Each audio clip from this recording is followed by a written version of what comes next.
Good morning. My name's Arasolo, and I'm back rolling some more footage on my videos. I think on my last video I was explaining the first beast and the second beast. I was explaining how the second beast was 2 heads and the first beast was 4 heads, making 6 heads out of the 7. Kind of like the dragon also represents 2 heads. But I failed to mention in the actual passage, it says that one of the heads was wounded, but the head has been healed. Well, I'm saying that these heads represent time. So how can time be wounded? Well, as a matter of fact, that's what I failed to connect on the last video, explaining that it was part of the heads, which indeed time was wounded. I explained it on the last video, where I explained that we started at 0 when Jesus time came, simply because of the Julius calendar. So there, time was not documented like it had been documented up to that point. So basically, that's what scripture means by one of the heads being wounded, which is really the 5th head, which I also have mentioned that on the explanation of the woman and the harlot, where it mentions that the woman sits on the beast, on the dragon, and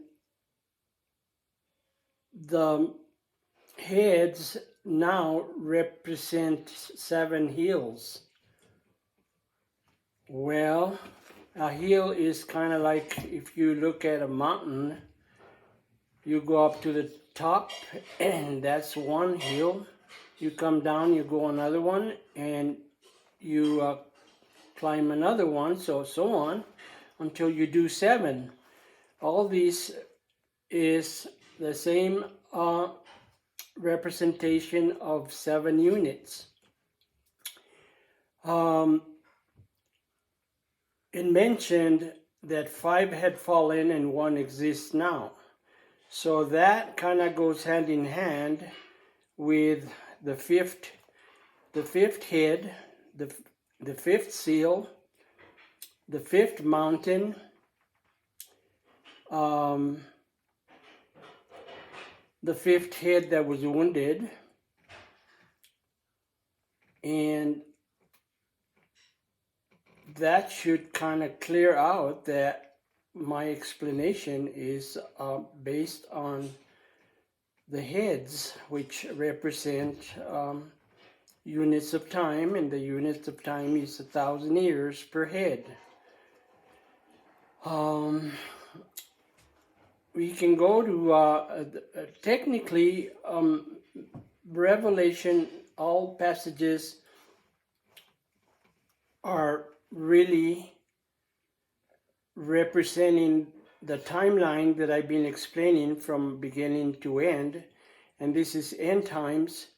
But I've been using passages to explain more the timeline, the units of time, me trying to explain that this time has already is being fulfilled.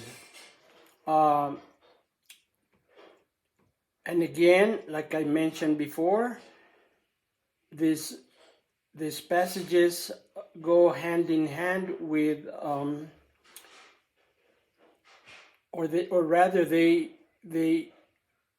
they're heavenly and earthly events.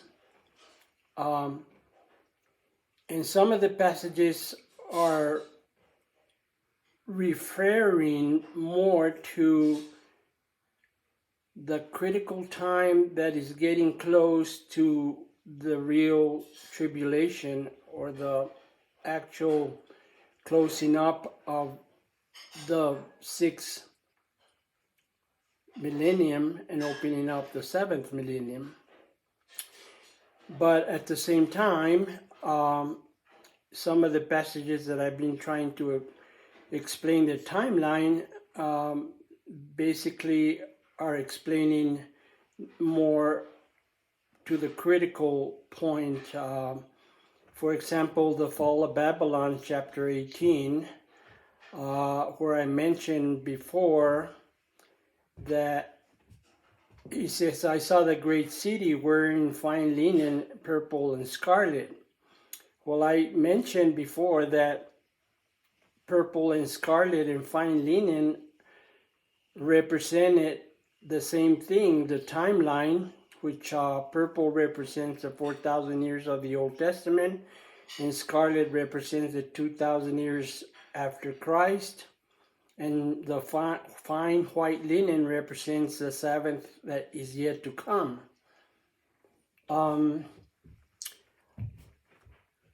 So I'm my point today is that I want to make is that I've been trying to explain this timeline, and later on I'm going to go into explaining some of the really close detail as it's written to what will happen or what event has to happen at a later date, and that has to get fulfilled. But right now, I'll mention another passage, which is 144, chapter 7. On that passage, it talks about, first it talks about the 4 angels that hold the winds on the 4 corners of the world. Then it says in it, seeing another angel coming from the east. Well, this has certain significance in my hearing, but that's not what I want to mention today. What I want to mention today is that it talks about the 144 that have to be sealed or marked with a seal before these angels have to do whatever they have to do. So technically, most people think that this mark is supposed to be some sort of mark that is supposed to happen in the world today. But really, all it means, it's like inventory. When this passage gets fulfilled, it means that it's a final inventory. And that's why it's 1,200 from the tribe of all the 12 tribes of Israel. 12 times 12 will make 144. So it goes like a complete circle.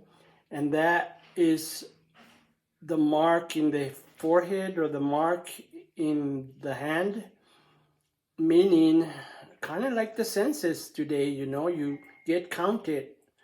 And your number gets counted. Your name is like a number that gets counted. And that's basically what this significance is, the 144 marked with a seal. I'll go to chapter 14, where it talks about the Lamb and the Lamb's companions. And better yet, I will read it. I got it right here. Then I looked, and there was the Lamb standing on Mount Zion.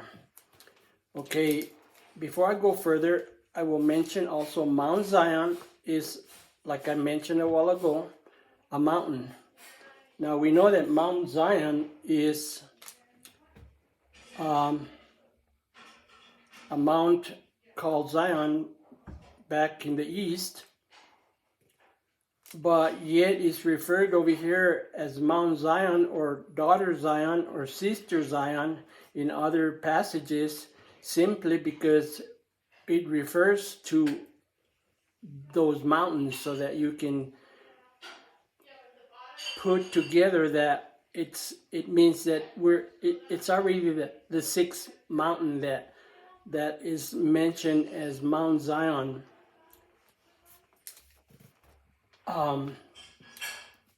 Not to go further there, so I won't confuse things. Let me finish reading. Standing on Mount Zion, and with him 144,000 who had his name and his father's name written on their forehead.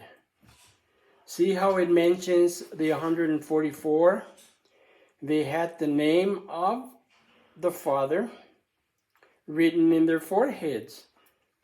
Just I finished mentioning it's a count, it's an inventory, because all these prophecies are gearing to fulfillment of them. So I hope I explained that part, because there's a lot of confusion with this mark of the beast in our time, and I don't know, people that read and study, they come with their own assumptions and their own interpretations, just like I'm doing. But I'm doing this simply because, like I said, it's been 28 years that I've been devoted to the study, and I know how I got my calling. I know how I received my revelations. So I know people can find it very hard to believe, anybody really. And so they find hard to believe what I'm saying. That's fine. It's fine with me. You know, you don't have to believe it, but I trust that I hope you understand a different interpretation, so that might put you in a different perspective. But like I say, I'm not trying to be judgmental here. The Father is the real judge, and He's the one that's coming to do judgment time. So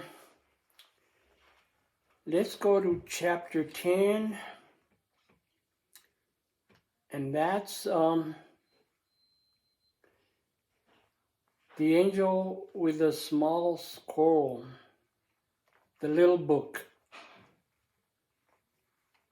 And part of this passage will mention that an angel is standing in the land and on the sea. Remember when I mentioned in the past that the first beast came out of the sea and the second beast came out of the earth. So these goes hand in hand. Now it's saying that this angel is standing on the land and on the sea, meaning again that it's time. The time is fulfilled. The first beast represents the beast that comes out of the sea. The second beast represents the beast that comes out of the earth. So this angel is already standing on the land and on the sea, simply again explaining the fulfillment of 4 and 2 making 6.